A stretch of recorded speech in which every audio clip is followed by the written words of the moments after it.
అనగనగా ఒక ఊరిలో శేఖర్ అనే వ్యక్తి ఉండేవాడు. చదువు పెద్దగా లేదు గాని మనసులో మాత్రం వ్యాపారం చేయాలనే కోరిక గట్టిగా ఉండేది. ఒకరోజు ఊర్లో ఒక మూలన చిన్న చాయ్ షాప్ పెట్టాడు. మొదట్లో రోజుకు 10 మంది మాత్రమే వచ్చేవాళ్ళు. ఒకరోజు అతనికి ఒక ఆలోచన వచ్చింది. ఇక్కడ ప్రతి ఒక్కరికి మొబైల్ ఉంది. వాళ్ళు ఇంటర్నెట్ కూడా చూస్తారు. మరి వాళ్ళకి షాప్ ముందు వైఫై ఇస్తే ఎలా ఉంటుందని ఆలోచించాడు. వెంటనే ఒక చిన్న వైఫై రౌటర్ తెచ్చి షాప్‌లో పెట్టాడు. ఇక జరిగేదేముంది? కుర్రాళ్ళందరూ ఉదయం నుంచి రాత్రి వరకు అక్కడే కూర్చుంటారు. చాయ్ తాగుతారు, బిస్కెట్స్ తింటారు, స్నాక్స్ ఆర్డర్ చేస్తారు.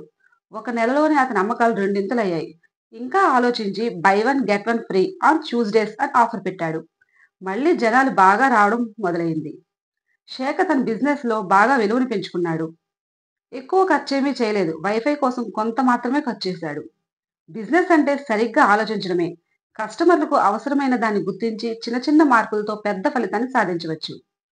ఫ్రెండ్స్, మీకు కనుక ఈ కథ నచ్చినట్లయితే దీనికి ఒక లైక్ చేసి, షేర్ చేసి మన ఛానల్ సబ్స్క్రైబ్ చేసుకోండి. Thank you so much.